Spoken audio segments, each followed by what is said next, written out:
Paalang araw po muli mga sir, mga madam, at ako po yung nagbabalik, ang inyong lingkod Agent Joel.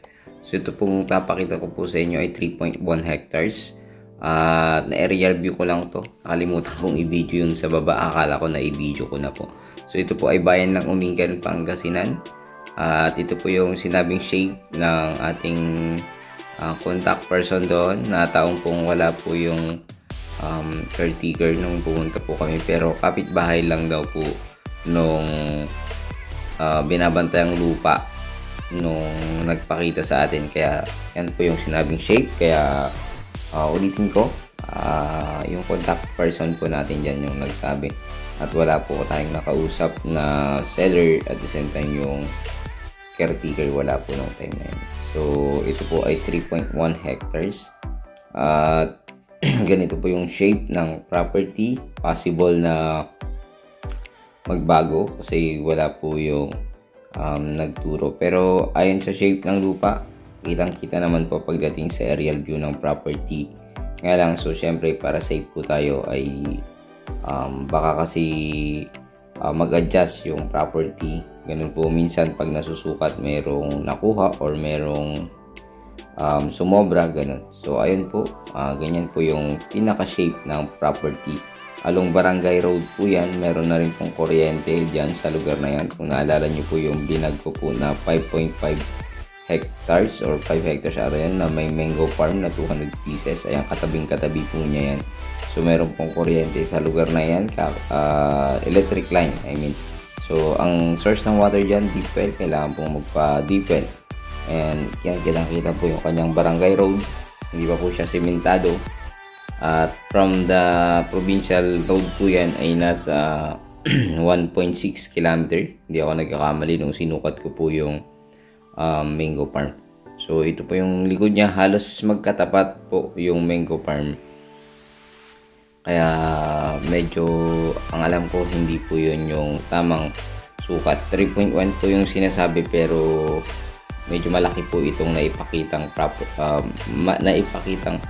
shape ng property sa atin ng kapitbahay ng property na ito. So basta ang for sale lang po yan is 3.1 hectares.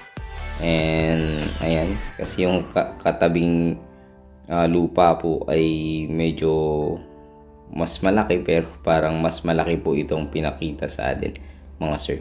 So ganito po yung shape ng property na sinasabi. Possible po dyan kalahati siguro, kasi pwedeng yung shape din po kasi nung gitna ay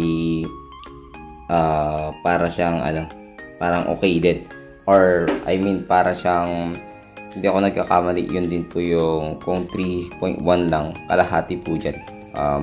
Sa gitna, kung makita yung shape sa gitna ay meron pong diretso rin, kaya pwedeng yun din po yung diretso nung 3.1 na sinasabi. Possible po yan na 6 hectares po yung naibigay sa atin or naipakita sa atin.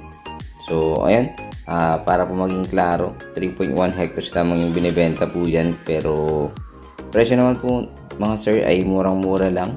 At ang presyo niya ay kuan lang po, 4.2 million. So sagot nila yung capital gain tax ayon po sa ating kasama. So ayun po, Agent P, sagot din po nila. And ulitin ko, 3.1 hectares lang po yung binibenta. Possible po yung gitna dyan ay yan po yung boundaries.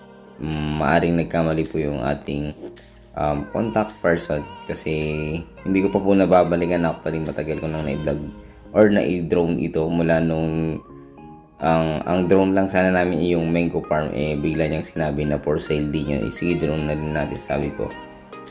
Ang hindi ko lang po nabalikan pa yung mismong seller po natin. So ayun, 3.1 hectares lamang yung binibenta dyan, and titulado ayon sa ating contact person, mga sir. So ulitin ko, bayan ng Umingan, Pangasinan, sukat 3.1 hectares. Possible po na kalahati lang po ng aking namarkahan sa drone yung kanyang ang property na yun, mga sir, mga madam. So ayun po, ito po ay 4.2 million at sagot po nila yung Agent E and CGT.